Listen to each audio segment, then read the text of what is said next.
Hi everybody, so I am just starting off today by showing you how I have, whoops, let's get that bit straighter, tidied up my end of the desk that was so dreadful.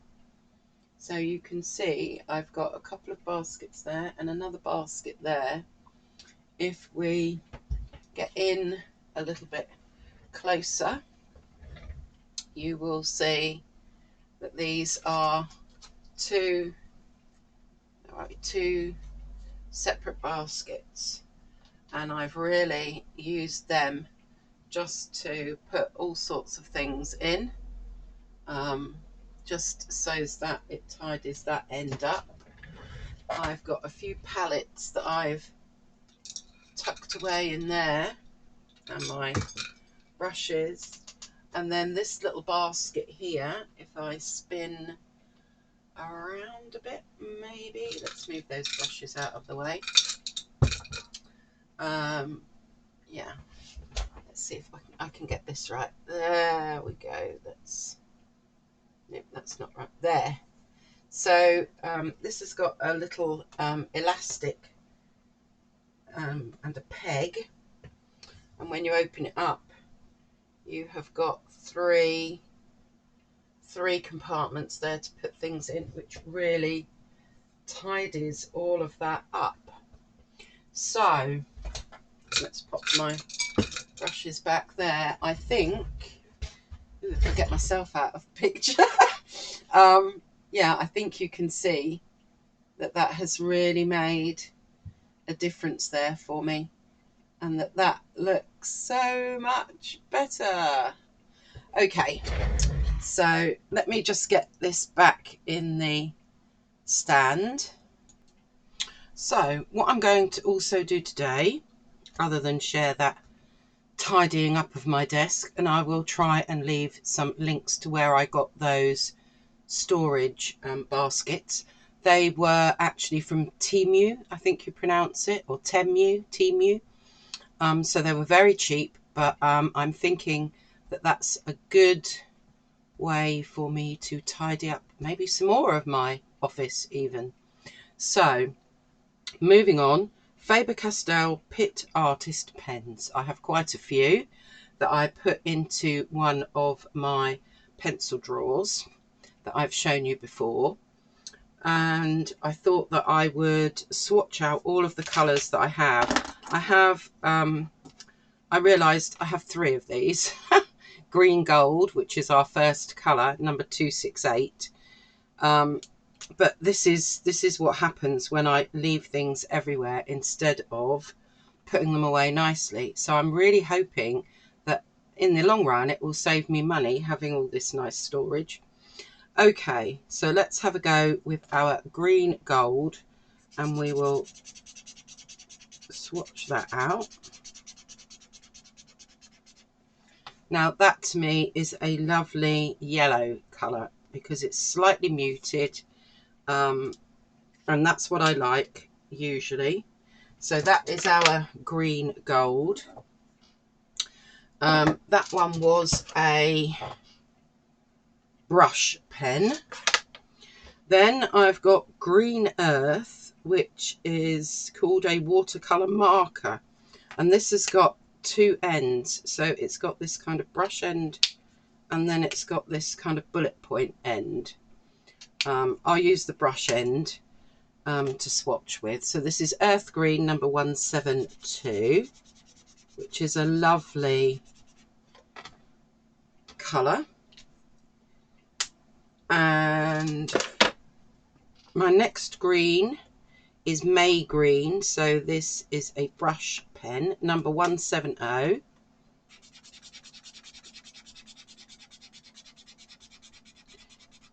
Because I do a lot of landscapes and trees, greens are always useful. This is chromium green opaque, number 174. It's a brush pen again. And so you can see I've got three slightly different greens there. Right, moving on, we've got lots of greys. So let me try and pull these out so that we can give them, because some of these I've got more than one of typically. So what am I looking for? Warm grey number 3. Could that be this one? Warm grey 3. Here we go. We've got that as a brush pen. That's number 272. You'll notice that there are quite a lot of greys. So let's pop that one back. Then we need warm grey number 4. Here we go. Number 4. Number 273. So this is another brush pen.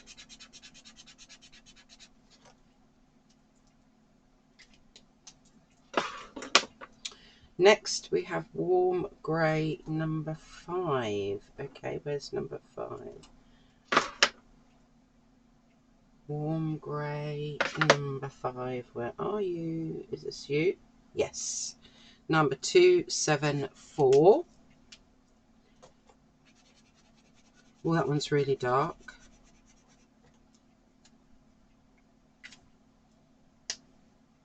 So I've got that one. Then we've got cold grey 3. Cold grey 3. Number 232.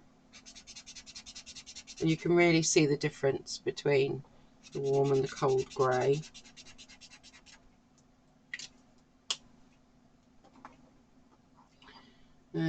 Let's go down to cold grey number 4. Number 233.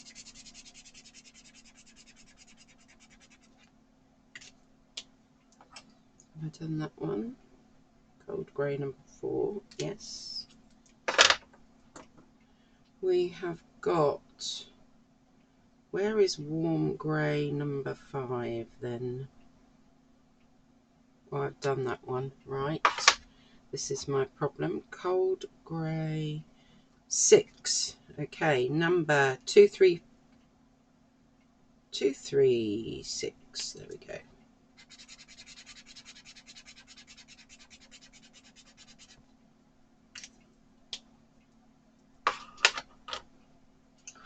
Okay, we've got another grey here while I'm doing the greys, which is warm grey number 1. This is, right, let me write that in. We need to write number 1 next to that, which I didn't do. Number 1. So this is really quite light. And I found this one lurking, which is why I didn't manage to get it up there with the rest of the greys, typically. So this one we've done. This one, warm grey 5, we've done. Cold grey we've done. Okay, so let's move on.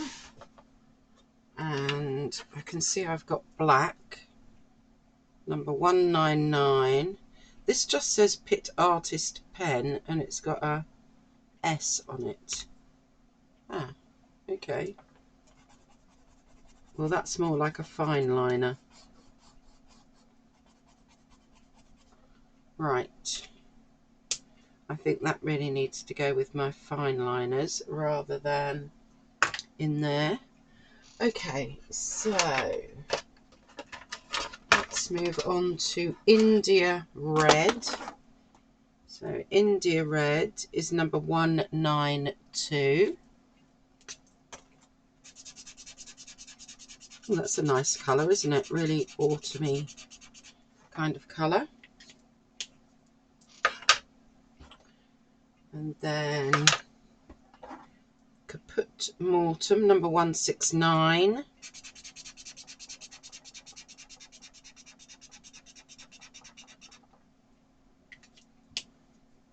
That's a good brown. And then Dark Sepia, number 175. This is another one I found lurking. Oh, wow. That is almost black. So that's those. Cobalt green, number 156.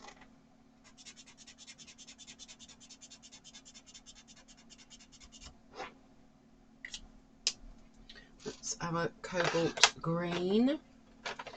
And then we move on to, what else have we got? We've got some reds here. So, let's see if we can pull those out. And then I might be able to find the right colour. Beige red. Is that this one? No. Pale pink.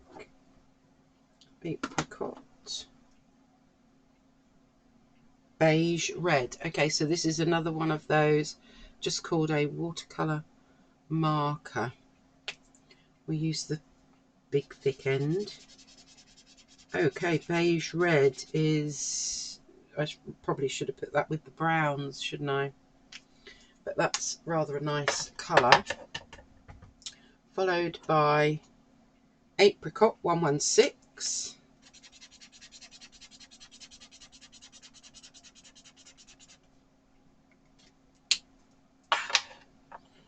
Pale pink 114. Well, that is quite pale.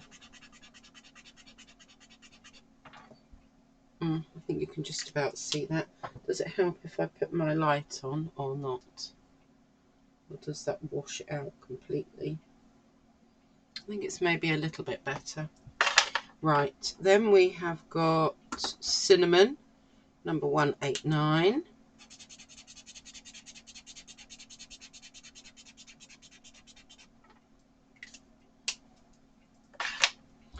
And coral 131.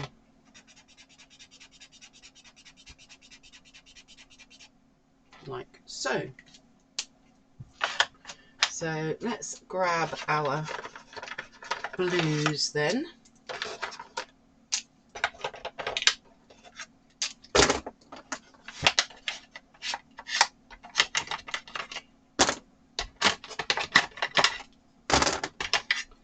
And we are starting with light indigo, 220, 220. Oh, that's pretty. That is very pretty. For some reason, yeah, I've got 3 of those. What's next? Ice blue. Is that this one? Yes. Number 148.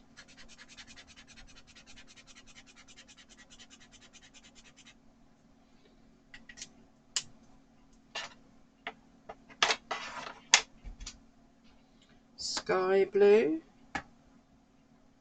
Oh, actually, let's do light pigeon blue, which is over here, which is another one of these sketch markers. So these sketch, oh, that's pretty. Look at that. These sketch markers are double-ended again, but they are finer than the other ones. Okay, sky blue. Where are you? Could this be? This is sky blue.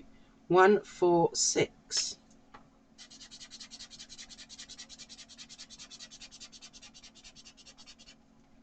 There we go. Is that another one? Yes. And another one. 3 of those then. I seem to be good at getting 3 of things, don't I? Ultramarine, number 120.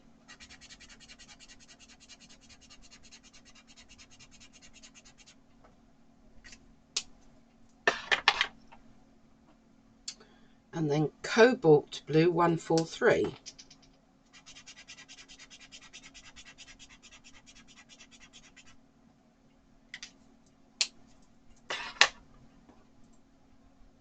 Indanthrone blue is 247.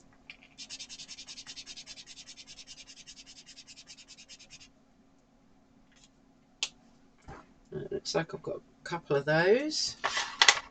And then our final one is dark indigo 157.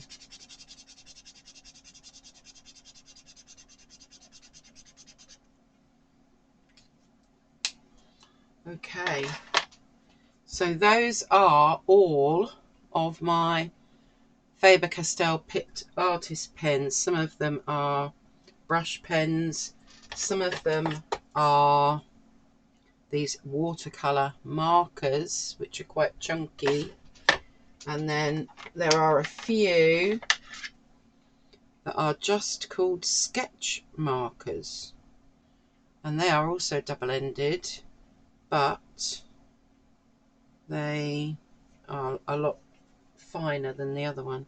And this is, that shows you the types of nibs that you've got on those. So let me bring these up a little bit closer for you to see.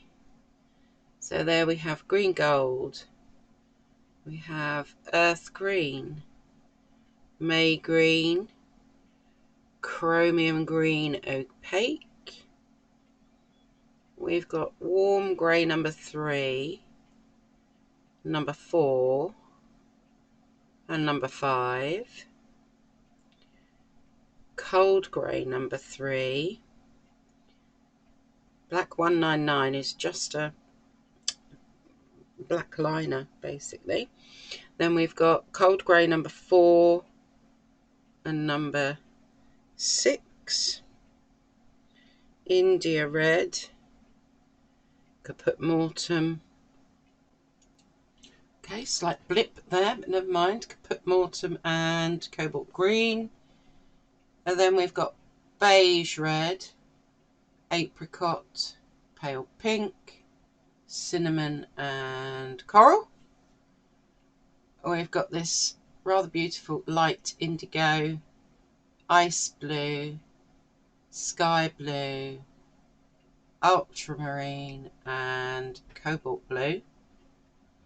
And then at the bottom here we've got indanthrone blue, dark indigo, we've got warm grey number 1, we have got, oh, I'm missing green clay, dark sepia and light blue pigeon. I've just noticed a gap, green clay. Where is green clay? Let's try and find you. Is that you? Yes, okay, green clay. Let us do green clay, which I obviously have put in the wrong place. There we go, let's pop you back there. Okay, let me bring green clay back up, 315. So let's make sure they're all in shot. There you go. Those are my Faber-Castell Pitt Artist pens. I don't actually use them a great deal, but on the odd occasion, if I don't want to take watercolours with me, these can be the answer. You can use them to put down a wash, and then you can put coloured pencil over the top. So that might be a way that you would want to use them. And finally, I have one more thing that I want to show you, and it is this Bockingford inkjet double-sided watercolour paper for inkjet printing. And it is, you get 20 sheets. They are cold pressed or not papers. They are white with quite a fine grain on them. They're mould made, acid free, A4 size, and they're £90. So they're not very heavy, but I have experimented and I took a photograph of one of my paintings. We might need to go up a bit here, mightn't we? Let's just see if we can go up a little bit. Let's pull out a bit.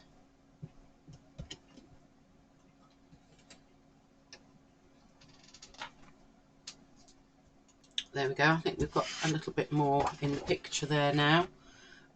So yes, this was something that I did in my sketchbook, and I took a photograph of it, and then I used that photograph and printed it onto this Bockingford inkjet paper, which it is watercolour paper, so it does have, let's see if I can bring that up for you.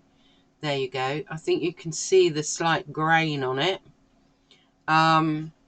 So I'm thinking that, you know, if I do something nice in a sketchbook and I think, oh, I'm not going to be able to do that again, which, you know, we can never do the exact same thing again, then I could just print it off on this inkjet paper and put it in a frame. And I've still got my original in my sketchbook. As it happens, I've sold the original of this one. Someone desperately wanted it, so I did have to cut it out of my sketchbook, and I've sold that one. But at least now I have got this print that I can keep instead. So if you want to, you know, sell your originals, and you don't want to lose track of what it is that you've done, your own work, then you could always do something like this. The other thing that I have tried out with it is, I think you can see that okay, I did a Word document, put a table into the Word document, and I thought this could be a good way of doing swatching, whereby I've already labelled it up as colour, what the pigments are, so it might be ultramarine blue, PB29, then we would put whether it's transparent, semi-transparent or opaque, whether it's staining or non-staining. So yes, I think I've now got that as a template that I can use. So will that make my painter's colour diary, which is, you know, these painters' colour diaries that I've been using. Some of them haven't got very many on, as you can see. Others of them have. Yeah, I'm wondering if it might be cheaper to do it that way and keep them in a, just keep, you know, punch a couple of holes in and keep them in a folder myself. I can't remember how much this paper cost, but I will find it out again and put the link below. The Faber-Castell Pitt Artist pens, I think you can find in most artist stores. I'm pretty sure I got mine from Amazon. So yes, I just thought that I would share this inkjet paper with you because it's something, let's get that light out of the way, we'll turn it off now. I think it's something that I might be buying more of because it gives me more options when it comes to storing my work. And I thought that this kind of template as a PDF might be a good thing to have for my members to be able to access. So one of the perks of being a member, and perhaps I can come up with other PDFs, various different things that would be only accessible to people that become members. I need to look into how I upload that, but yes, I'm thinking along those lines. So just to be clear, please subscribe. It costs nothing. So it's completely free to subscribe to me. The little notice bell, the notification bell, you can click on that, which means that you can then choose whether to just see some of my videos or if you want to be notified for all of them, i.e. every time I bring one out. It's up to you with that notification bell. And then there is the membership to my channel, which is 99p. And at the moment, that means that you get access to the videos before anybody else. And then there are some other stickers and things. But yeah, I'm trying to think of other things that I can add that are digital things that members will be able to have access to. That's where I'm thinking that membership might go. Or maybe there are lives that are only for membership, those that have a membership. So please do leave any comments below, ask questions, let me know, you know, what way you would like to see things go when it comes to membership, perhaps. But as always, I am extremely grateful to everyone that subscribes to me, and yeah, it makes a huge difference. So anyway, that's it for today. Bit of storage, bit of swatching out, and then this new Bockingford inkjet paper that you can put in your printer, as long as it's an inkjet printer, and ways that you might want to use that. So that's it for today, and I will be back again. I think we are going to do a flamingo as the first thing that will be on our animal type postcard. So we've got 6 animal type postcards coming up. I hope that you're all enjoying having a go at doing some of those postcards. That's what I will be doing next. So have a good morning, have a good afternoon, enjoy your evening wherever you are, and stay calm and stay healthy.